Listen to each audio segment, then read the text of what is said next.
Well, it was a pretty bumpy start for Labour at this Brighton conference, and just when you thought the internal wrangling over the weekend might be starting to ease, this afternoon the sudden shadow cabinet resignation of Andy McDonald, a man who writes in his letters to Sir Keir Starmer, "Our movement is more divided than ever." Well, joining me to discuss all of this is Harriet Lyne, Chief Political Correspondent of the Daily Mail, and Paul Hutchin, the Political Editor of the Daily Record. Now, Harriet, starting with you, Andy McDonald, how damaging is this?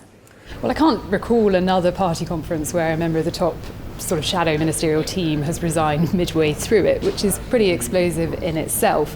That said, though, Andy McDonald is very much to the left of the party. That's not necessarily a big loss for Keir Starmer, who's much more centrist. However, I think his resignation statement was pretty punchy, pretty damaging to say that the party under Starmer is much more divided than it has been before, and that's going to strike a chord with a lot of members. Doesn't look great in the press either for Starmer. And Paul, of course, it comes after the weekend of wrangling over leadership rule changes. Now, I think when I was at Scottish Reception last night, Keir Starmer said it's been worth it. Do you think it's been worth it? I think we shouldn't overestimate the extent to which people are actually tuned in to the Labour Party conference. Outside the political bubble, not many people are watching it. And although the Labour Party wouldn't really want to be dominating the headlines in terms of internal party changes, I think that Keir Starmer's actually in a pretty good place now. He got a version of the real change that he wanted. That probably protects MPs, and in terms of the next general election, it will mean there will be fewer battles between party activists and Labour MPs. So I think that although he had a couple of days of awkward headlines, I think he'll be fairly content with where he is. Now, one thing that did seem to cut through, as we would call it, or resonate outside this conference hall was Angela Rayner, rather overshadowing Keir Starmer, these comments she made about Tories, comparing them to scum. How do you think he's handled that? Well, we know that Keir Starmer spoke to Angela Rayner yesterday. We don't know exactly what he said. Labour sources wouldn't go as far to say that he gave her a telling off, or we don't really know what that conversation was like. Of course, Angela Rayner is elected by the membership, so it's not necessarily his place to do that. But those comments have clearly caused a lot of upset among party members of the shadow cabinet, because they've overshadowed what should be a pretty positive start to a conference, and calling Tory ministers scum has a bad sort of reflection on Tory voters as well, and I think that's where the problem really lies for Labour. When you're calling for a kinder politics, to then say that Tory ministers are scum is not a very helpful thing, I think, for Starmer. Yeah, I mean, it wouldn't be the first difficult or slightly uncomfortable relationship between a leader and a deputy leader. Do you think they can ever make a good partnership, these two? They seem so fundamentally different in their style and their approach. I think they can get on. I mean, if you look at Tony Blair and John Prescott, there was someone on the right and the left. You always have creative tensions, but in terms of the wider point, I think that if you're in opposition and you want to be in government, every action has to be about persuading the voters you need to get to go on your side in order to win an election. And I think that comments like scum, that sort of language, it's unhelpful. It puts up a roadblock to you actually getting into government.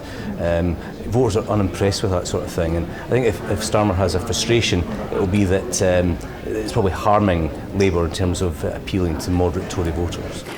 In general, how credible do you think the shadow cabinet looks as an alternative future government? Well, I think they have some very credible people in it. I mean, Rachel Reeves today was speaking as Shadow Chancellor, and I think everyone pretty broadly thinks she's very competent, she's very bright, has potential as a future Chancellor. I think that there's a mood here at the conference that this doesn't feel like a government in waiting. It's a bit mooted. It's not too. I don't think that the public judge shadow cabinets. I think they look to the leader. If they're impressed with the leader, then that's what they'll cast their vote on. And I think it's really down to Starmer rather than the people he's got in his shadow cabinet. If he impresses, then that would be good for Labour, and they might have a chance of winning the next election. What about the Scottish Labour leader then? So Anas Sarwar, we were both actually at an event last night where he said, we pretended, this is Scottish Labour, we had a functioning Labour Party in Scotland to get through an election. Now, you said these are comments he's made before, but they're quite striking, aren't they? A voter might listen to that and think, sorry, what?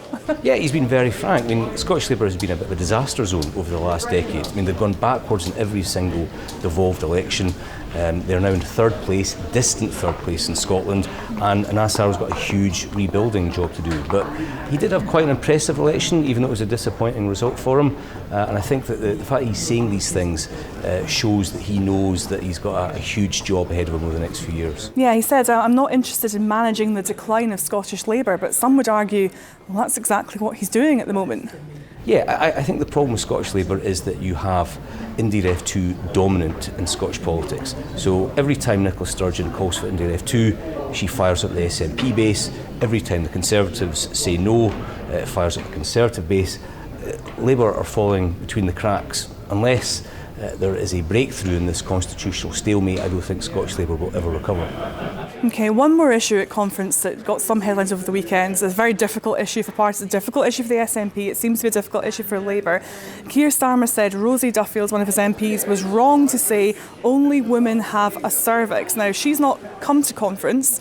What does this say about the division over this issue in the Labour Party? I mean, there's a huge division in society. Of course, that's reflected in the Labour Party, perhaps more strongly.